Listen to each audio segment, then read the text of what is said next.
អូខេបងប្អូន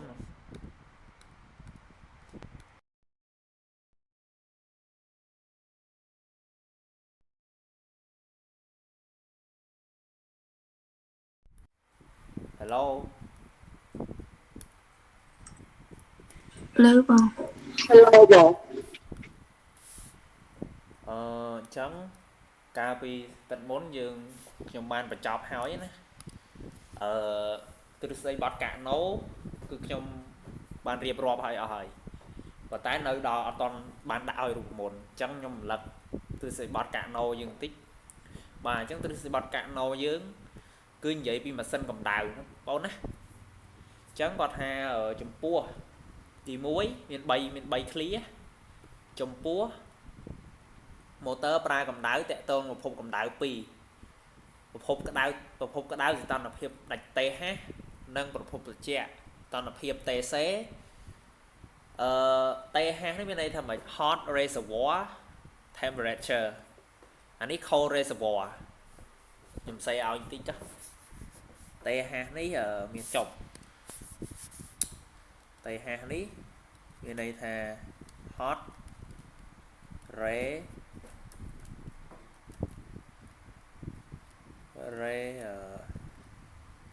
ចំ reservoir ស្អីមិនទេនេះ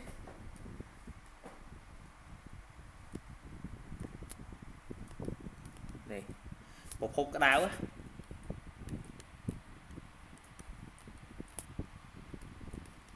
នេះពាក្យពេញមកគេអូនអញ្ចឹងគេតាំងកាន់គេមានហេតុផលមកគេអូនឯងចំណាំចេះតែមួយម៉ាត់ទៅ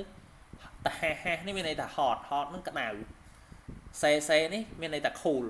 នឹងត្រជាក់អញ្ចឹង TC មានន័យថា cold reservoir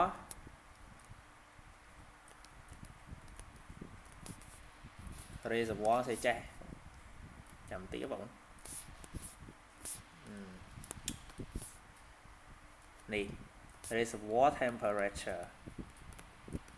ណានេះអញ្ចឹង TH នេះ hot reservoir temperature ហ្នឹងមានន័យថា hot ហ្នឹងបកថាក្ដៅដល់ពេល TC នេះ cold reservoir temperature មានន័យថាសីតុណ្ហភាពប្រភពត្រជាក់ CC នេះមានន័យថា cold ហ្នឹងបកប្រែថាត្រជាក់ដល់ពេល T ធំនេះពាក្យវា temperature នេះហ្នឹងបងមើលគេសម្គាល់មានកន្លែងគេសម្គាល់អញ្ចឹងណាបងអូនគេមិនចេះមិនឃើញតាងទេអូខេអញ្ចឹងអានជូនម្ដងទៀតអញ្ចឹងគាត់ថា motor ប្រើកម្ដៅតាក់ទងនឹងប្រភពកម្ដៅ2ប្រភពក្ដៅ TH ប្រភពត្រជាក់ TC ទិន្នផលកម្ដៅមានកម្ដៅអតិបរមាកាលណាភ្នាក់ងារកម្ដៅវិវត្តតាមបែប Six reversive ពាក្យថា Six reversive នេះមានន័យថាមិនបាច់បងពាក្យអង់គ្លេសមានន័យថាចេះអង់គ្លេសគឺ reverse បងណា reversive នឹងពាក្យបារាំងអង់គ្លេស reverse នឹងមានន័យថាត្រឡប់មានន័យថាបំលែងទៅហើយត្រឡប់មកវិញណាបងដូចបំលែងតាក់ម៉ូឌីណាមិកពីភាព A ទៅភាព B ចឹងបំលែងហ្នឹងត្រូវត្រឡប់មកវិញចេះស្រាប់បានបងពាក្យថា reversive ហ្នឹងណាអូខេចាបងដូចខ្ញុំបានបញ្យល់កាលពីវត្តនៃសិចកាណូអញ្ចឹងមាន4ដំណាក់កាលហ្នឹង4ដំណាក់កាលខុសគ្នាហ្នឹងដល់ពេលចាប់4ដំណាក់កាលខុសគ្នាហ្នឹងហើយត្រូវត្រឡប់មកវិញមកធ្វើដំណាក់កាលទាំង4ហ្នឹងម្ដងហើយម្ដងទៀតម្ដងហើយម្ដងទៀតរហូតស្រាប់បានអាហ្នឹងសិចកាណូគឺអញ្ចឹងអូខេចាមាន4ចាំហ៎ចាំហ៎បងអូនអញ្ចឹងខ្ញុំរំលឹកឲ្យបន្តិចចុះផ្លេចនេះទី1គឺនេះយើងមើលតាយ៉ាក្រាមយល់ហើយទី1ក្នុងភាព1នេះគេមានឧស្ម័នដាក់ក្នុងស៊ីឡាំងនេះអញ្ចឹងគេដាក់វាយកវាទៅដាក់ទ្រាប់ក្នុងប្រភពក្ដៅនៅធុងក្ដៅអញ្ចឹងពេលហ្នឹងឧស្ម័នហ្នឹងស្រូបកម្ដៅនៅពេលដែលឧស្ម័នស្រូបកម្ដៅ thò mà đá Osman ta ca na từ tua cầm đá cứ về rít miệt rồi nó bảo này chẳng ca na về rít miệt xong biết bao biết có thời chọc này nè chẳng ca rít miệt bao biết nè việc hào tha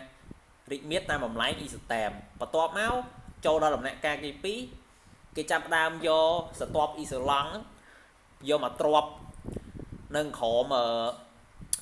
và phục thông cái đau nè chẳng là pe drop nâng khổ mà phục thông đau đó stop is lắng việc việc bắt cùng ao và phục thông và phục cái đau nít tê từ tê từ Usman chẳng pe nâng Usman lên tê co bàn tay môn nâng đạn stop Isolang nâng châu cầm ơi sâu Usman sâu cầm đau nâng cứ Usman nâng bàn sâu cầm đau hỏi sẵn coi hạt sẵn chẳng đạp bê sâu cầm đau hay vì nơi đạp bê những đạn stop Isolang châu bắp vì nơi sao cầm đau để sâu bị hụt cái đau nâng là lão chẳng vì bà to rịch miệt là đại chẳng à đồng nà ca vì nơi bà to rịch miệt nâng lên vì lên chỉ Isotem ấy vì chỉ ở lùm nòm để giảm bà tịch hay lùm nòm mà giảm bà tịch nó rịch miệt tiệt ok và chẳng đo đo đầm nạ ca tí bấy cái do xì láng nè cái đo vì tranh bị phục cái đáo vì miên cầm đào về vị pro dương đạn từ pro dương đạn lơ phục cái đáo vì còn cái đáo ấy chẳng việc cái đáo khăn pết chạy chẳng đầm bay của mọi chết cái do vì đạn ta chạm đòn nó bón đấy chẳng cái do đạn nó phục từ chạy TC này mà đón chẳng phải nó Usman nó mà Usman nó thò mà đá ôn chám tham mà pol cầm đá cứ chỉ tu tới cứ tê bị bỏ hụt cái đá tập hụt bị chạy này đôi cạn này ti môi ti pi nên trắng cạn này ti môi trắng bỏ pon sẽ toàn đập hiệp biết để chạy chiên bỏ hụt cái đá trắng vì thời sâu bỏ hụt cái đá thời bị tê trầu hai đập về đó cạn này như vậy bỏ pon miên sẽ toàn đập hiệp cái đá chiên bỏ hụt để chạy trắng chẳng có pon thử tê cầm đau từ một hộp chè mình mà đòn chẳng cạp tê tranh ấy cứ coi xe nó cầm đau tê từ một hộp chè đò pe coi ha với cầm đau sâu pí một hộp cái đào rư cả thùng cái đào đấy chẳng nằm nạ ca thì bay ní cứ Usman bấm phi cầm đau từ một hộp chè coi xe nhưng tan đói coi xe ok chẳng PVP ấy đó Usman nó sẽ toàn là hiệp trọng chẳng thò một đá Usman thì toàn là hiệp lẽ chóc miệt vào Usman thôi tam đằng đại chẳng bầm lại ní cái hai ha bần nén lùm nó mà Isotem hay bần nén miệt nè và to nó cái đại vị là chạm mồm hơi cái chặt đàm lên trong ở việc cọ đỏ cọ ta cana việc cọ tới với mệt vào Usman thò mà đá ta cana một con môi trắng cana ở cầm đáy sẽ toàn là hiệp biết smile mũi sẽ toàn là hiệp khang trái trắng xua thà vì anh pin cầm món bài này bổn chẳng bờ on pin cầm món ăn bán xua tại anh piston nó ai được cơ cho làng trắng mà sân năng kia ăn tới xua tha đầm nạ ca mạch cả nè chẳng kia ăn oi thưa ăn oi bia sẽ toàn là hiệp bao bia nó smile kia cho mũi nó bọc hộp trẻ chắc oi bia đặt oi bia để trẻ mà mồm của mọi cái đau tết cái chặt ra đặt sau stop Isolang nơi bị khổ mà bọc hộp để trẻ nó tiệt ạ chẳng về sau tới Usman lên bấm phi cầm đào coi xe từ mai chặt hàng cài vậy chẳng co bàn tay Usman nó nơi tập to rùm mê từ đại rư cái hao theo bàn này miết tam lùm nóm ăn giảm bảo tịch đòn một đặt stop Isolang tới vì là nhờ miên mình đâu cầm đào cho mũi năng mai chặt hàng cài bây giờ ní cứ thông từ trẻ đòn ní bờ lực món cứ thông cái nào nè chẳng rồi đặt stop Isolang tới cứ lên như này cứ về lên sâu về lên bóng phê cầm đại rồi còn bàn tay về nơi ta ruộng miệt ta đái tám lùm nóm ăn ta giảm bà tích mà đòn ăn ta giảm bà tích bằng này miệt chẳng nhầm thằng hai bài lấy bồng lại bị môi tơ pi ní hao tham bồng lại លំហៅថាការបំលែងតាមលំនាំអ៊ីសូតាមរីកមាឌដល់ពេលបំលែងពី2ទៅ3គឺជាការបំលែងនៃឧស្ម័នបំលែងតាក់ម៉ូឌីណាមិកនៃឧស្ម័នក្នុងប្រព័ន្ធមានស៊ីឡាំងមានពីស្តុងហ្នឹងតាមលំនាំអត្តយាបាតិចរីកមាឌចំណែកឯបំលែងពីទី3ទៅទី4គឺជាបំលែងតាក់ម៉ូឌីណាមិកតាមលំនាំអ៊ីសូតាម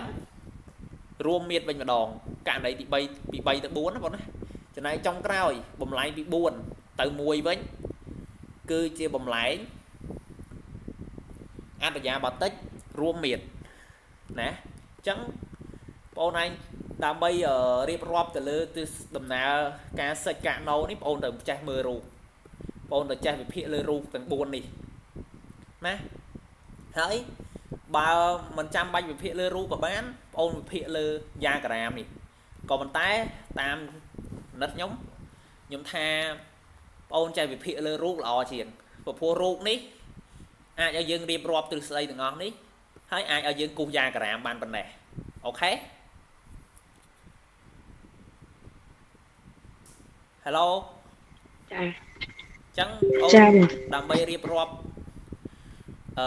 ដំណើរការសេចកាណូមានបំលែងពី1ទៅ2ពី2ទៅ3 3ទៅ4 4ទៅ1មានទាំងអស់4បំលែងខុសគ្នាក្នុងមួយវគ្គមួយសិចហ្នឹងណាគឺបងអូនទៅចេះគិតលើរូបនេះអូខេ Hello តើអត់ចាអូខេអញ្ចឹងខ្ញុំរំលឹកឲ្យប៉ុណ្ណឹងអញ្ចឹងខ្ញុំតមកទ្រឹស្ដីបត់ម្ដងអូខេអានេះអញ្ចឹងពាក្យតារ៉េវ៉ាស៊ីបមិញខ្ញុំបានបញ្យល់ហើយណាវាមានន័យថាម៉េចទី1បំលែងភាព1ទៅភាព2ភាព2ទៅភាព3ភាព3ទៅភាព4ភាព4ទៅភាព1អញ្ចឹង2មកបំលែង1ទៅបំលែង1តាមលំនាំខុសគ្នា4អញ្ចឹងបំលែងតាមលំនាំខុសគ្នា4ហ្នឹងហើយវាចាប់តាមត្រឡប់មកម្ដងទៀតលើកទី2ចំពោះលើកទី2វិញបំលែងភាព1ភាព2ដដែល2 3 3 4ដដែលអញ្ចឹងរហូតអញ្ចឹងអាបំលែងដដែលរហូតក្នុងលំនាំទាំង4លំនាំខុសគ្នាហ្នឹងហើយគេហៅថាបំលែង reversive ស្រាប់បានបង Hello បានអញ្ចឹងបំលែង reversive ហ្នឹងជាស្រួលចំណាំគឺបំលែងត្រឡប់មកភាពដើមមកវិញដូចចំបញ្យល់នេះអញ្ចឹងនេះតើអត់បំលែងឧបមាថាបើសិនជាបំលែងហ្នឹងបងអូនឧបមាថាបំលែងភាព1ទៅភាព2ភាព2ទៅភាព3ភាព3ទៅភាព4ហើយត្រឹមភាព4មកភាព1ហើយអត់បំលែងពីភាព1ទៅភាព2តទៀតអាហ្នឹងគេឡើងហៅថា reversive ហើយគេហៅថា irreversive អញ្ចឹងអាហ្នឹងវាមិនមែនជាទ្រឹស្ដីបត់កាណូទេទ្រឹស្ដីបត់កាណូត្រូវតែ reversive ចាំបន្តិចបងចាំតិច